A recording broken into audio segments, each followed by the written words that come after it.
to talk to you about how to love the jobs you hate. Now, I don't know everybody in the group. I don't know your backgrounds. I don't know what what your specific role in information security is. So I'm going to talk fairly generically, try to give a bit of advice and guidance from an old soul. So those who don't know me, my name's Campbell Murray. I've been in cyber for, I'm not going to say how much more than 20 years, but more than 20 years. I've done various roles. I've been a pen tester. I was a red teamer before it was called red teaming. I worked in criminal investigations, forensic. I'm quite well known for SCADA and IoT hacking, particularly around ships, cars, aeroplanes, power stations, that kind of thing. One of the things I really have enjoyed throughout my whole career has been the training and mentoring element of things, and working with teams, growing teams, working with pen test teams, for example, and sort of guiding them and seeing them develop and grow and blossom and become what they can be to their full potential. My Twitter's on there. Don't follow it. It's usually drunken nonsense. Nothing on there of any interest. My role currently is as a Chief Operating Officer of an organisation called Merry Mezzo, and there's a couple of links on there for you as well. Obviously, I can make the slides available for the group as well as when the video goes up as well, if anybody wants these. We are putting up some hardware hacking bits and bobs on our GitHub at the moment. So if anybody's into hardware hacking, we're going to slowly release a set of tools up there, which are relevant to the training courses that we provide. So, talking about information security, it's an amazing field. I kind of fell into it mid-90s, coming from a sort of a development background, and just kind of went with it, kind of grew with it. Very, very early days of cyber then. It was always very challenging and confusing and frustrating, demoralizing all at the same time. And having grown teams and worked with teams, I see the evolution of individuals. So if they're going down a pen testing route or a forensic route or a blue team route, you see where they get stuck. And they constantly ask me questions. So I thought I'd give a talk that addresses some of those thought patterns. But I do want to give you a quick aside. There is someone on the call. I've noticed he's joined, and this only happened today, so I added this slide in quickly while Scott was talking. My very, very good friend and fellow Merry Mezzo board member, Dave Mount, also known as Death's Pirate, I do highly recommend you follow him on Twitter, has done something amazing today. A friend of his, I don't want to talk for Dave, but long story short, a good friend of his, gaming rig, and Dave's a gamer, I'm not a gamer, apart from Among Us and maybe, like Solitaire or something. A good friend of Dave's gaming rig blew up early on in lockdown, and to address this loss, particularly around the hobby, the community, Dave did something absolutely amazing in support of the Mind Switch Off Game On. So if you haven't heard of this, I do recommend you go and look at it. I'm going to stick this link in the chat, and if you're able to support, please do. Dave built for a good friend of his a gaming rig and video editing. We're talking about Twitch. These guys are Twitch streamers and they play games online, and put it in a treasure chest and buried it, and created a Sea of Thieves style challenge map for his friend to go and find it and dig it up. Now, it went on Twitch today. It went on Twitch today. The link is there. I'll post that in the chat at the end of the call. But I just want to say, props to Dave, especially in these really difficult times, to really look after your friends is just something amazing, and to support something like the Mind charity as well.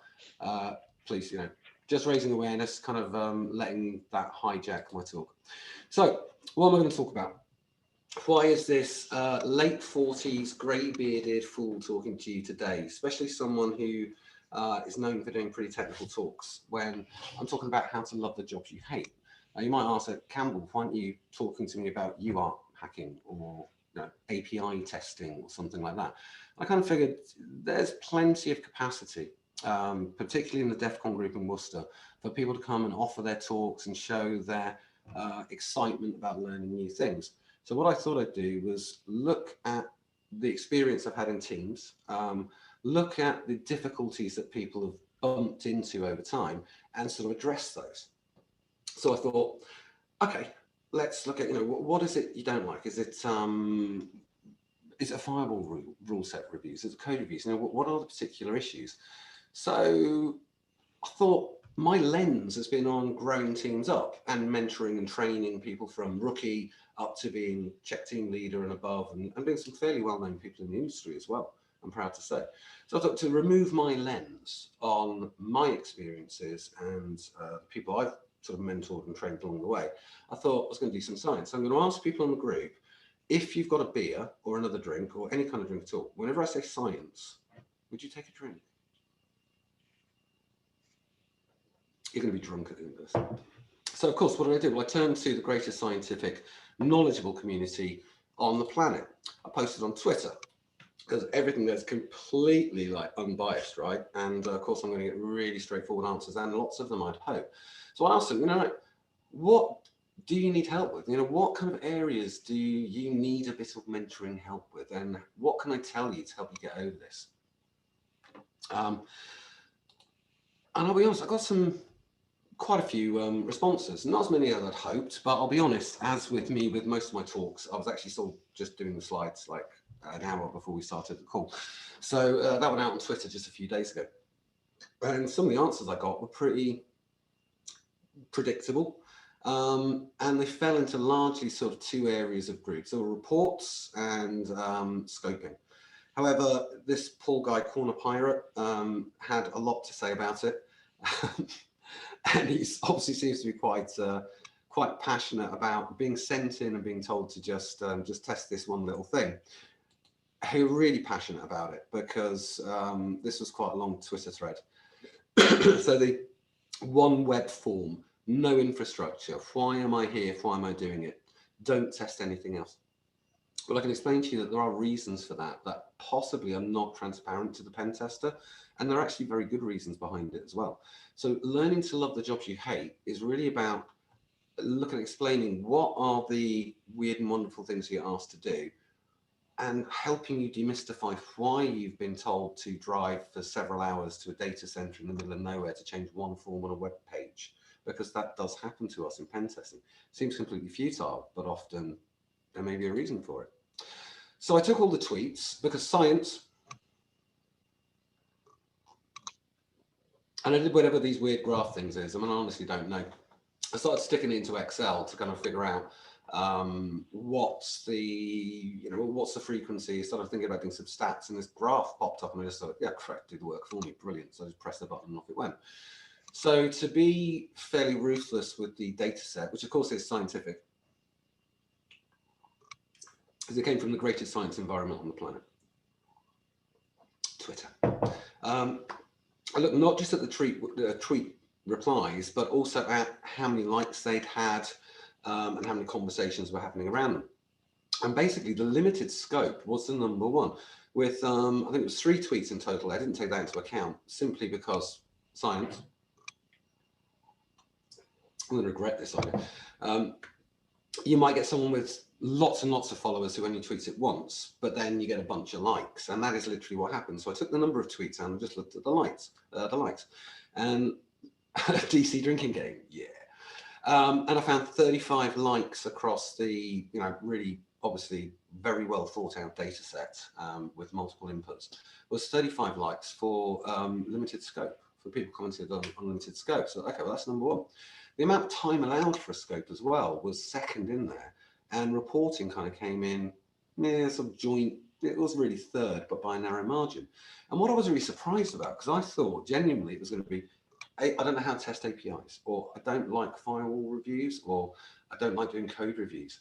And I had one response on firewall reviews, but I didn't include it because it was one person actually saying, I actually really like firewall reviews. I'm like, all right, well, go and sit in the corner. Good for you. Code reviews got a mention, but along the it's Russian roulette, you don't know what you're going to get. And yeah, code reviews. Here's 1.3 million lines of code. You have 5 days to tell me everything that's wrong with it. Kind of approach. And it is a bit like Russian roulette. You don't know what you're going to get. You don't know how much you're going to end up reporting.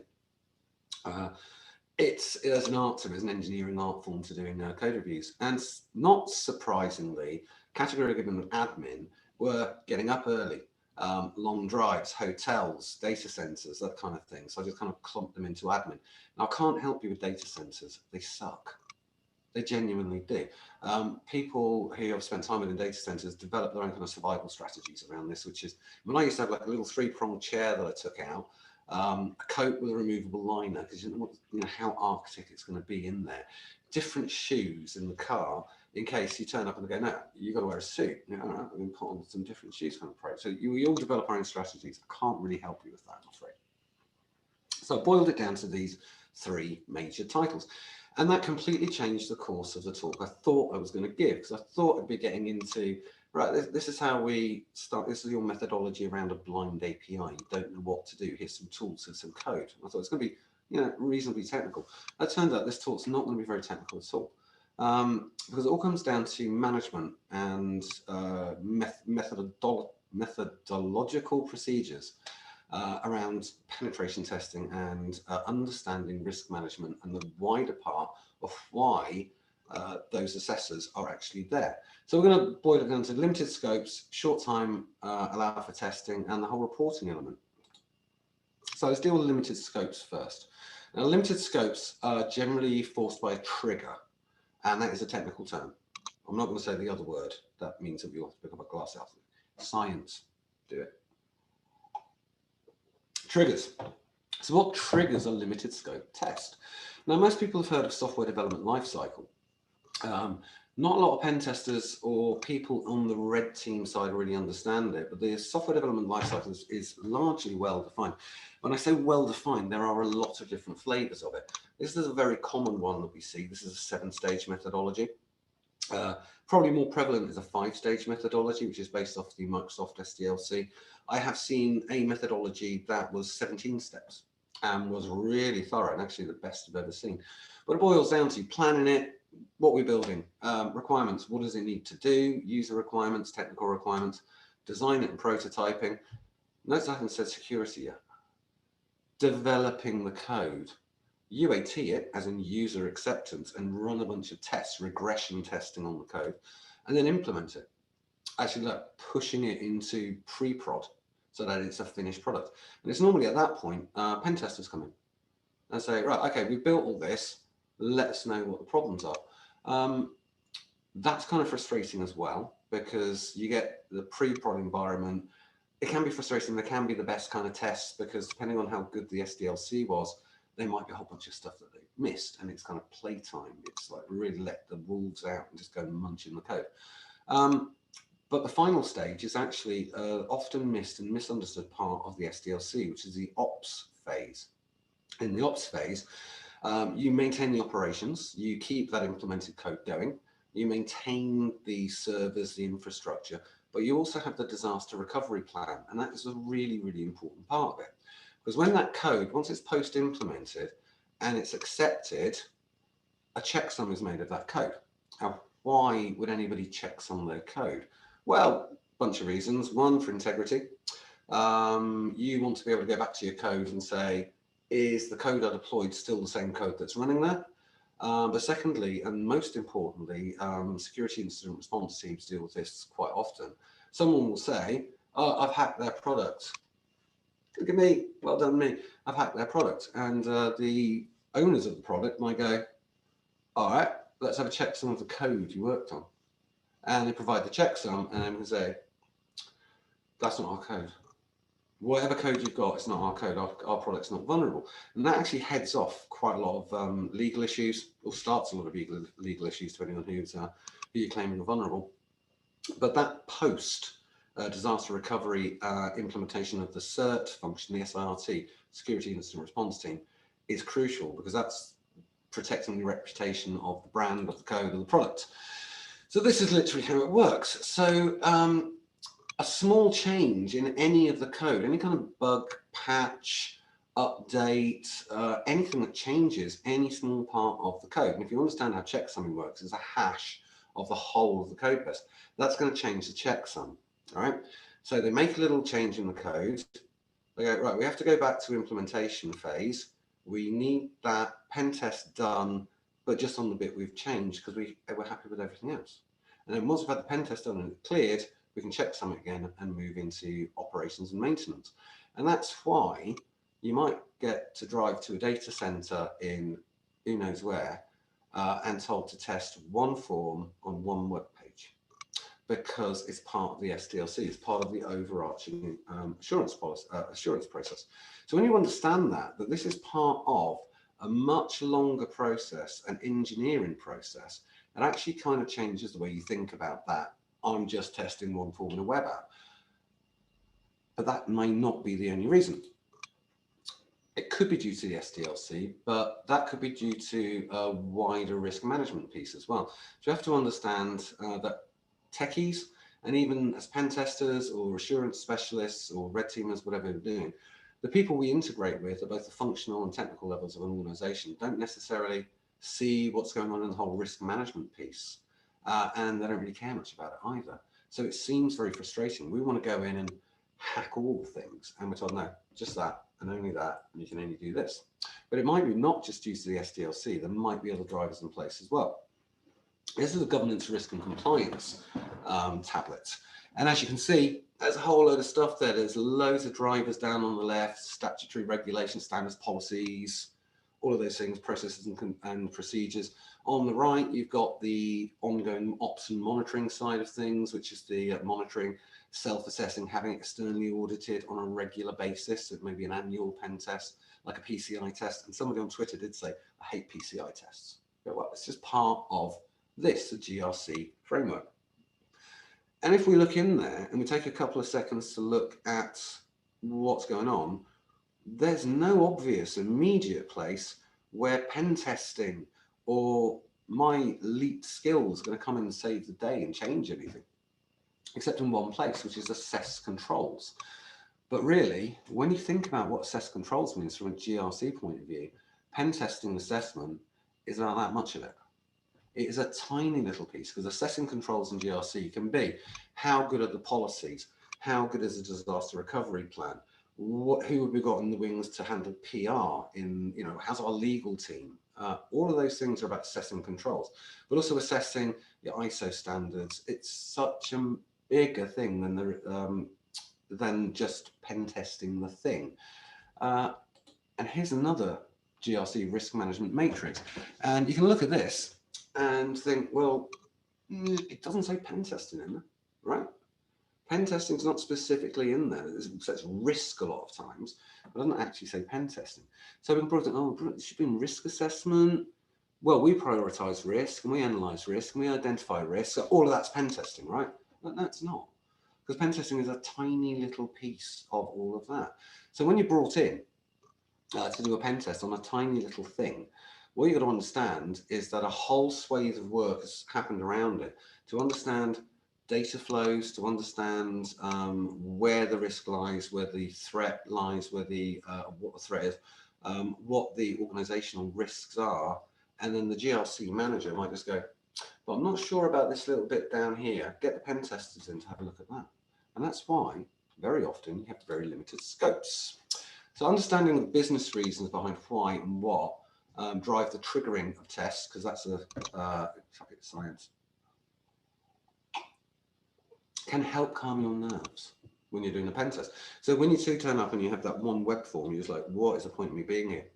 Understand you're part of a much bigger organizational machine that's all moving in the same direction and wants to move in the same direction as you, but has other business considerations. Thinking this way directs your efforts to answer their questions. If you understand, is this part of the risk manager? Is it because of a change in a change request that's happened for some code? And now you need to feed me back into your SDLC. The people who you integrate with, your points of contact on a pen test, are probably not going to be able to answer that question. But why don't you just answer that anyway? Having something more to give is how I've always dealt with and how I've mentored people in that situation where they're just going, why am I driving 3 hours to go? I've seen the scope. Why? What's the point? Well, there is a point, and this is the point. It's part of a much bigger process. And your skills as pen testers, assessors, red teamers, defensive monitoring professionals, whatever you do, are all very, very important. Knowing that allows you to focus your output into some kind of context. And that takes away a lot of the frustration about those limited scopes. But let's talk now about limited time. I've only got a day. I've got a day to test this. I mean, this is at least 5 days work. How many times have I heard that? Yeah, you got a day.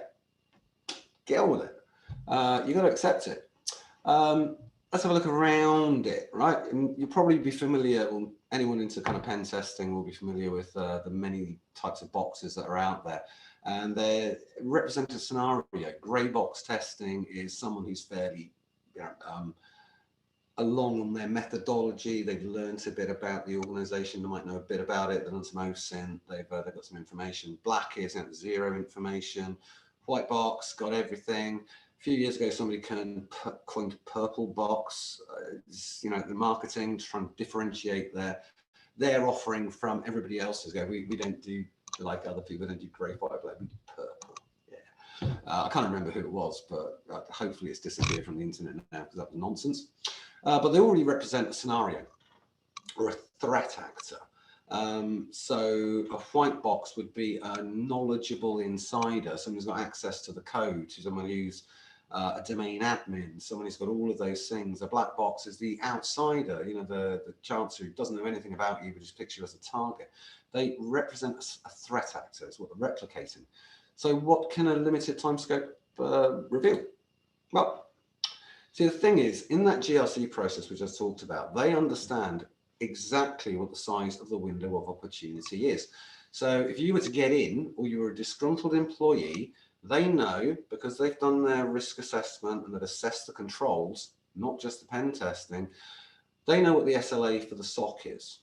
So they might know someone internally starts doing stuff, the SOC will ping up. How long does it take to get to the incident response team? Is it 4 hours? Is it 8 hours? What's the SLA? That's your limited time scope. Throw you in, what can you do in the time we know that you can do what you want to do until we come and find you? And so when people are thrown in on limited scopes, they're often like, wow, what's the point of this? Well, actually there is a point. So even if you think it's one of the other drivers around why scope's limited, treat it like this, and it suddenly becomes quite a fun game. All right. So I've got 1 day. Let's go. Let's see how far I can get. Race. And when you write your report, you can say, if this was against an SLA, in 3 hours, I've got domain admin. And so whatever your SLA needs to be less than that. And you can really add value to a business, to the GRC process, by understanding what's going on in the background and actually delivering on that stuff. Or it might just be budget, or the clients just want a report because they want to tick a box, or they just don't want to know. And seriously, that has happened to me. There was in the early days of Encryption Limited, when I founded that back in 2005-06, to drum up some business. And bear in mind, pen testing was still fairly embryonic back then. It wasn't mainstream like it is now. We went around a bunch of organizations in a vertical market and said, hey, let us do a test for free, and then you see what it's like. You understand the value. And one CISO, he wasn't even a CISO, IT director at the time, straight up with my business partner next to me, across the table from me, said, it's free. I went, yeah, what's not to love? And he go, no, I don't want it. It's free. Why wouldn't you want this? Because if you tell me what's wrong with my stuff, I've got to fix it. With a straight face, said that to me across the table. That kind of changed my worldview. I mean, that was 15 years ago. It kind of changed my worldview about what we think people are doing, because it's science, which is what I continually do, always adapting our worldview. But even if you think it's short test for budget or checkbox, you can still add value, because you can take that approach and just go, right, I've got 8 hours or I've got 2 days, whatever. What can I do? Let's race it. How does this add value? How does it fit into the organizational constructs? And while you're there, you can just say, have you got SOC? Or what's your, do you do threat intel? You can ask these questions and add them to your pool of knowledge, like a real scientist. But what we need is some more science, don't we? Are we getting a drunk post 3 at 1 again? Good. So I did more science. Fell into that one myself. So I said, a few days after I sent out that original post, I said, right, so in a talk together for DC 44, 1905 this Sunday, which phrase that your clients say do you hate the most? So I thought I'd just spin around on its head and say, I started to evolve my thinking, because I had some of those results from the previous results saying, limited time, narrow scopes. And I said, well, which one? And we accept the risk was quite a strong winner there. And did you cause this outage is always, yeah, that, I'm sorry, I can't help you with that. That's just pen testers. One of the guys I used to work with, Tom, worked for me at Encryption, went to do a IT health check on a Southern England South Coast council. And he arranged with a point of contact to turn up at like 10 o'clock. He was driving from close to Worcester and he had a long way to go, and they agreed to start at 10 because don't want you here at 9 because I've got stuff to do, got to answer some emails, don't get here till 10, we'll go and grab a coffee, we'll talk about it. So he walks in with his laptop in his backpack and all, nicely done up. Tom always likes to dress quite nicely. And sort of, oh, hello, you're the point of contact. To be faced by a network admin going, what have you done to my network? He's like, dude, do you want to show the laptop still in my bag? I mean, that happens all the time. Did you cause this outage? We cause consternation and fear, quite rightly too, because we like to cultivate that image.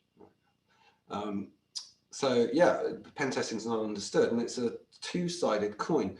Pen testers don't understand businesses, and businesses quite often, particularly around network admin, don't understand pen testers and just see us as troublemakers. But we accept the risk was a really, really interesting one, because I was kind of half expecting that to be the most hated one. So we'll talk a little bit more about GRC. Sorry, it sounded like nearly a car accident outside there. Let's talk about GRC and risk management. Now, you may or may not have heard of annual loss expectancy, but this is really GRC. This is where these guys put a lot of effort into understanding what risk means to the organization. It's a really simple equation. The annual loss expectancy is a single loss expectancy multiplied by the annualized rate of occurrence. Put very, very simply, that vulnerability, if it gets popped, what's it going to cost us? And those guys go off and they think about, right, how much, well, so data leak, right, so what's the PR going to cost us? What's the legal fees? What's the, and they add that all up, and then they look at how many times is that likely to happen in a year. And if the cost of fixing it is less than the cost of accepting the risk, they'll just go with it. And that's just the world we live in. That's business, that's shareholder value, that's managing cash. And it frustrates us as InfoSec professionals, but that unfortunately is just business. Cash is king. And there have been plenty of examples of this as well, not just in cyber, but General Motors in 2014 issued a vehicle which had a faulty ignition switch, which could cause fires.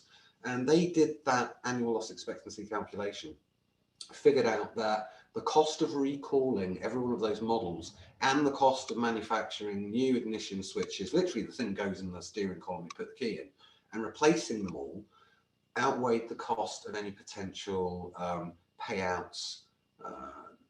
Really, really cynical and brutal, and 13 people died. And that's not new, that's been going on forever, because even in the book Fight Club by Chuck Palahniuk, which was published in 1996, they actually talk about it in that book, because of course the not Tyler Durden, the other one, his name I've forgotten, was an insurance assessor. So this comes up, risk management. It's actually a very good book about risk management if you've not read it. The movie's awesome, but read the book, right? So putting that into context, you've got to understand that that is the reality. We look at things like vulnerability, and like Scott was just talking about, jumping on minor vulnerabilities can lead to an escalation, can lead to lateral movement. And that's part of the problem, because the GRC guys don't fully understand that. So this is a tweet in response to my poll tweet by a guy called Bruce the Crypto Moose. Now, I've known Bruce for many, many years. If you're not following him on Twitter, do give him a follow. And I think we should all get him to do a talk on 195 as well, because he's awesome. Now, Bruce is technical, but he sits on the GRC side of stuff. So his lens on this is not unique, but it is really, really refined, because he doesn't just look after risk. He also deals with disaster recovery and forensics. And I've worked with him on various forensic cases in the past as well. And in his words, too frequently, without understanding the risk on a technical level, we accept the risk. But occasionally just don't care, as the business has to. Our partner's going, tell me, Bruce, tell me what you saw. But I think what he's alluding to here is just that the business has to continue. So just because we find a risk and we go, yo, dude, there be dragons, doesn't mean the business is going to stop being a business. And if there's a long remediation, well, there's a high cost versus annual loss expectancy, the business is going to continue to function as a business because it needs money. So whilst accepting the risk is incredibly frustrating to us, and it is dumb, in my honest opinion, as a scientist, it's just business. It's the way it works. And we have to accept that as a mindset when we go into perform any kind of assessments. We have to accept that when we go in as forensic and incident response people as well. That, yeah, we're going to find a bunch of stuff. We're going to go, whoa, you got popped like that. We can't think outside of that business's money lens. And that's something that we as InfoSec professionals, by and large, are not great at. So a bit more science. Because if we see here in my original tweet, we saw time allowed. Time allowed on scope was quite a big thing. It was the second biggest liked, retweeted kind of response to my original tweet. Okay, yeah, it took 10 people. It was not a totally legitimate statistical poll we're dealing with here. But what's interesting is that we think it takes a day, only got 10% down there. So what did I do wrong? I mean, should I have said you only have a day? I had 25 characters per poll item. So I think there's mileage here that a bigger survey changed my mind about this. You know, we had a much bigger percentage on time restricted scopes in the original tweet versus this. And I think I didn't word the question right. And that's science. Because we challenge our own results. And obviously all of this is like totally legit research, right? Because it's Twitter. So I think there's mileage there that we could probably do things differently. And actually, I think I'm kind of scratching the surface of something quite legitimate here. Any course I teach, if I'm teaching a pen testing course, I always really make sure that candidates understand how we fit into the business, why do we do what we do, as well as do all the technical stuff, so they go out with a good consultancy phased background. And they're going to add value, not just here's a bunch of vulnerabilities and yeah, look at how much awesome leaked skills, but I can actually put it in a format that has an impact for the client. So I'm kind of tempted to do something a little bit bigger with this because it was quite interesting. But there we go. Right, final thing, reports. Everybody hates writing reports. With juniors I've had, and even relatively experienced people I've had as pen testers come through various companies where I've led the teams. On one occasion, I even sat down with one particular pen tester. He was just so stressed because there was a deadline on the report, and they'd been on site and they got all the results and they understood it and they couldn't explain it all in the report. So I sat down, had them sit next to me and just said, chill, dude, right? And I wrote their report while taking context from them about what it meant, what were the mitigations, and just try to mentor them in while calming them down because they were like vibrating, they were so stressed. Some people don't do well with deadlines, right? You know, we're all different. And work through it. So I get the stress and the lack of satisfaction we feel. We want to do the hacking thing, we want to do the cool defensive stuff. We want to do cool building. We don't want to write reports about it because that's really dull. It's not the way our brains are wired to work. But our brains are wired to work to follow methodologies. So reports aren't really that bad if you approach them the right way. All of the context and the drivers for that limited scope test that you did on the one web app form field, get them in the report.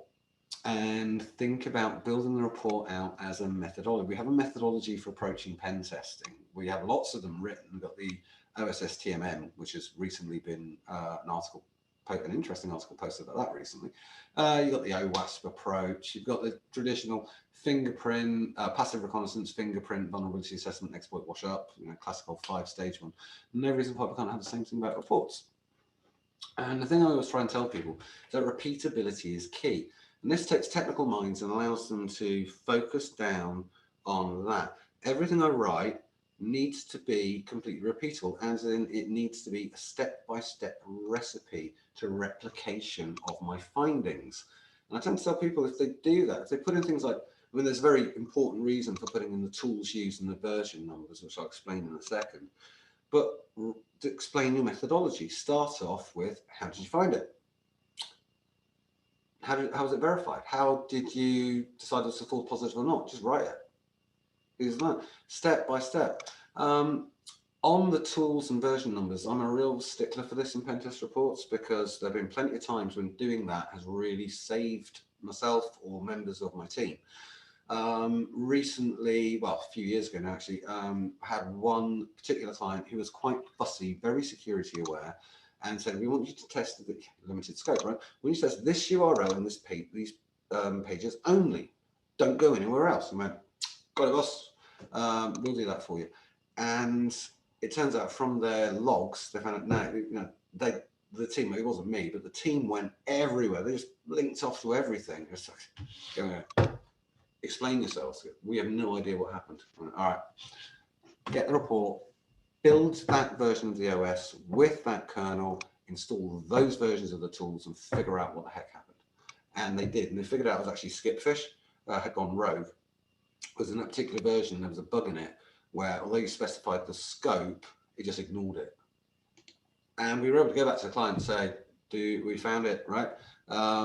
It was that software over there. It just went very well. And the client was really happy. Just went, okay, that's great.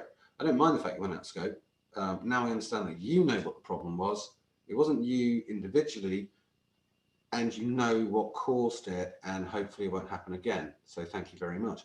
And I wouldn't have been able to do that if those guys hadn't recorded the version number of the tools. Really important. I'm a real stickler for that. It saves so many headaches. But of course, reports don't have to be negative either.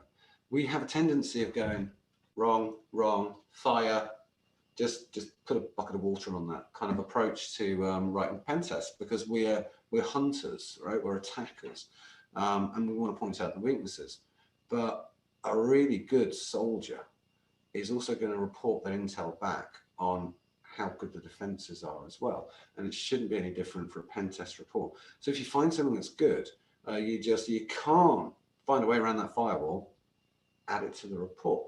And when you start adopting this different mindset towards report writing, it actually becomes quite a point of pride. There's so many things that you can, yeah, I'll get your questions in a minute, dudes. There's so many things that you can add to report, so much value that you can add outside of we found these bugs and we rate them this, fairly robotic. Business context, call out the good stuff. You know, if you want to win over hearts and minds in IT departments, tell them what they're doing well, because it's science.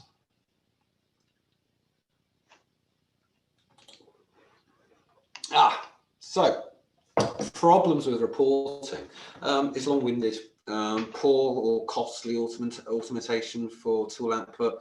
There are some around there, and I just kind of looked around quickly. Dradis, all right, used it a bit in the past. MetaGoo feels quite good. Magic Tree I've not used.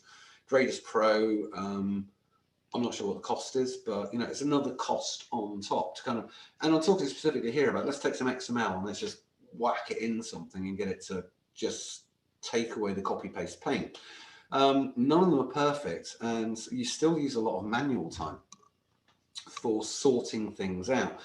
They also have fairly rigid formatting. You don't have a lot of expression over what you can make your report look like. You might be able to brand it, but you can't really adjust it. You can't necessarily create the structure that you want. And I find that a little frustrating with those kinds of tools. So there's lots of bespoke tools. A lot of organizations have their own sort of templates and bits of scripts and things like that, like Word templates, a lot of copying and pasting going on, a lot of macros, which I tried to find a vomit emoji to go after macros, but I couldn't find one in PowerPoint, but just assume there is one there because there really is. How do we deal with it, or how do I deal with it? Well, I've built up over time a number of simple find and replace scripts to rewrite Nessus XML, for example. Not the only tools, plenty of other XML output out there. But to take known text and then just replace it with my own text, which is better written, in my opinion. Nessus is a great tool. Most tools are pretty good now, but some of that output just doesn't fit into the standards. It doesn't allow you to really deviate from that script and talk about the business drivers, to talk about the SDLC or the GRC, whatever it's worth. It is worth time and investment. And I might have started something to go on GitHub, but I haven't had the time to do anything. I, all in all earnest, wanted to have something to give you guys at the end of this talk, but just life and lockdown and stuff's got in the way. So I'm still looking at this, figuring out the code that's not just find and replace, but can do a bit more. So you can throw a burp, a zap, Nessus, whatever tool you're using, XML at it, and just say, go and look at that folder and deduplicate and kind of put things into a reasonable order and allow you to write your own plugins for or your own text replacement stuff. So you can kind of bespoke it. None of the others really, what Metagoofle is, but Radius obviously isn't so open source. So I wanted to put something that's just completely open source. That's a time saver. So watch this space. I have no idea when, but I am all in earnest looking at getting that together. That's it. So in summary, pen testers, even blue teams, SOC analysts, they don't realize that they are a very, very small piece of a very large puzzle for the majority of organizations. We don't see it.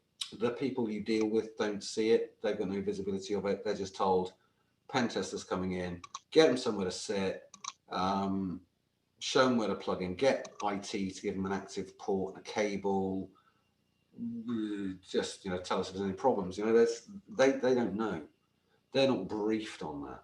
And that's why I think there is a more work that could go into this in terms of like more than a few Twitter polls, but a wider survey that could be done to get all parts of the business kind of communicating a little bit better. Really, it's the GRC guys' job to do this, in my opinion.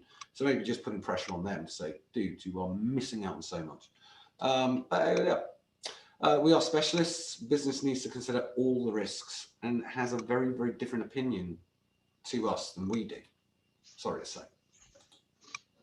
Adapting our approach, taking on this kind of like, yeah, all right, it's one web form. Okay, I get it. What do I need to tell you about it? Is it for change request that's being pushed out for your SDLC? Okay, cool. I know what to write in my report now. Go heck. Be a lot happier about it if you actually do that. We do need to integrate our approach a bit because simply we're not special. Sorry about that. Information security is huge. Pen testers and blue teamers and red teamers will love to think of themselves as being unique and special and wonderful because we're hunters. We're hunters of threats, we're hunters of vulnerabilities, but we're not. And very last word, science is awesome.